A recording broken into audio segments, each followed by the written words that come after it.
L'opening de l'anime Genshin Impact est sorti, 1 million de vues en quelques heures, des milliers de partages et pourtant tout est faux. En ce moment même, un compte Twitter est en train de manipuler la communauté Genshin Impact en faisant tourner ce soi-disant opening officiel de l'anime. Parce qu'entre la hype liée aux récentes annonces sur le projet et le farming de vues sur Twitter, beaucoup sont tombés dans le panneau. D'ailleurs, restez bien jusqu'au bout puisqu'on parlera des vraies annonces officielles en fin de vidéo.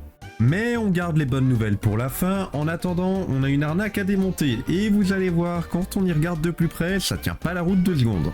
Le problème quand tu veux farmer des vues sur le dos d'un célèbre studio comme Ufotable, c'est que la supercherie se remarque très vite. Regardons par exemple le début de l'opening, les séquences ne proviennent pas de nulle part, c'est ni plus ni moins que des passages du concept trailer de l'anime sorti il y a déjà 4 ans, avec au milieu des morceaux de vidéos promotionnelles de Genshin Impact. Mais c'est ici que le montage s'effondre, on passe tout un coup d'une production professionnelle à toute autre chose. Le style n'est plus le même, la direction artistique change et c'est normal puisqu'on est désormais sur un passage d'une fan animation qui a été piochée sur internet, avec bien entendu les endroits où l'auteur était édité qui sont bien cachés par les bandes noires. Et c'est comme ça durant tout le reste de l'opening, on enchaîne entre les passages des fan animations avec des séquences tirées des trailers officiels. Bref, on est clairement sur un AMV et forcément qui dit AMV dit musique, et même si je pourrais pas vous en passer un passage sans faire sauter la vidéo, on est sur Gamushara de Shiko qui est ni plus ni moins que le 9e opening de Boruto.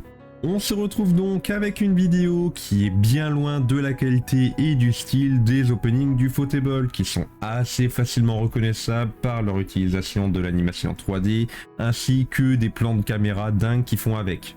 Mais bon, le compte derrière le poste, lui, il s'en fiche de l'animation puisqu'il a eu ce qu'il voulait, faire de l'argent avec les vues de la vidéo, car bon, même si sur X, la monétisation est très loin de celle de YouTube et TikTok qui est déjà pas exceptionnelle, on parle quand même d'une vidéo qui a fait 1 million de vues, donc qui va lui rapporter quelques dizaines de dollars. D'ailleurs, parlons-en de ce fameux compte, Tokei-san, c'est comme des AniTD, AnimeRêve ou autres, ce sont des comptes qui sont spécialisés dans la désinformation. Ils se vendent comme des comptes d'actualité, mais leur but c'est tout simplement de faire des vues, quitte à raconter tout et n'importe quoi. Mais pour se donner une crédibilité, ces comptes publient aussi des informations qui proviennent de sources fiables comme Mangactu, abonnez-vous, ou encore des sites officiels des éditeurs avec par exemple Crunchyroll et sa partie news. Sachant que chaque post qui cartonne leur apporte forcément des vues, donc de l'argent, mais aussi des followers. Et forcément sur Twitter, plus tu as de followers, plus tu as de visibilité, et plus tu as de visibilité, plus tu parais crédible, même si tu racontes n'importe quoi. D'ailleurs, quelques jours avant d'annoncer l'opening de Genshin Impact, Token-san a partagé de manière complètement aléatoire que l'anime Genshin Impact allait sortir en 2027, sans qu'on ait la moindre chance derrière, ce qui a fait 1 million de vues. Alors, pas étonnant qu'on se retrouve forcément quelques jours derrière avec l'opening de l'anime Genshin Impact qui a fuité sur un réseau chinois.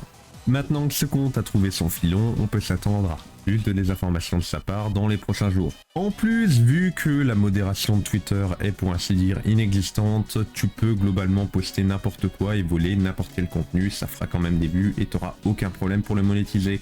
D'ailleurs, ça ne m'étonnerait pas que ce fameux opening soit un AMV qui provienne de Bilibili, qui a sans doute dû faire quelques dizaines de vues sur la plateforme chinoise. Sauf que maintenant qu'il a été posté sur Twitter et noté comme l'opening de l'anime Genshin Impact, il a eu beaucoup de succès et ça n'a pas manqué de faire réagir beaucoup de gens dans les commentaires qui disent que c'est une arnaque et tout. Sauf que là encore, ce n'est pas un problème pour le compte qui a créé ce post, puisqu'il pourra passer le post en privé, voire le supprimer et quand même toucher la monétisation qui va avec sa publication. C'est d'ailleurs comme ça que fonctionne le business model de Gag, vous savez, la plus grande source d'information pour les otaku en France, qui fait même des présentations d'événements au Grand Rex et qui pourtant passe son temps sur Twitter et sur son site à créer des articles qui proviennent de n'importe quel post qui parle d'actu, anime et manga sans prendre le temps de les vérifier et qui supprime quand il y a la moindre polémique derrière. Maintenant qu'on a nettoyé notre fil d'actualité de ces bêtises, parlons concret. Où en est le projet Genshin Impact chez Ufotable? Eh bien, il avance correctement. On est à peu près au même état que The One Piece, le remake de l'anime fait par Wit Studio. Globalement, on est sur un projet où la moindre information ne doit pas fuiter dans la presse, mais pour autant, le studio se permet de communiquer très rarement autour. Et ça a été le cas il y a quelques semaines avec Ufotable pour sa vidéo prévision des prochains projets, qui nous a confirmé que l'anime était en cours, en nous offrant au passage un petit teaser de celui-ci, donc difficile d'espérer une sortie pour 2026, au mieux ça sera 2027, et vu leur planning on peut plus penser à fin 2027, voire 2028. On reste sur un projet qui a été annoncé alors qu'on était au tout début de la pré-production, sachant que Ufotable est connu pour peaufiner le moindre détail. Il va falloir attendre une communication un peu comme ce qu'on a eu sur Maotsukai no Yoru, The Witch of the Holy Night qui sort cette année et qui est en production depuis plus de 5 ans. Dès qu'on aura les premiers noms du staff ou une autre bande-annonce officielle, j'en reparlerai sur la chaîne, donc si c'est pas déjà fait, abonne-toi pour plus d'actu.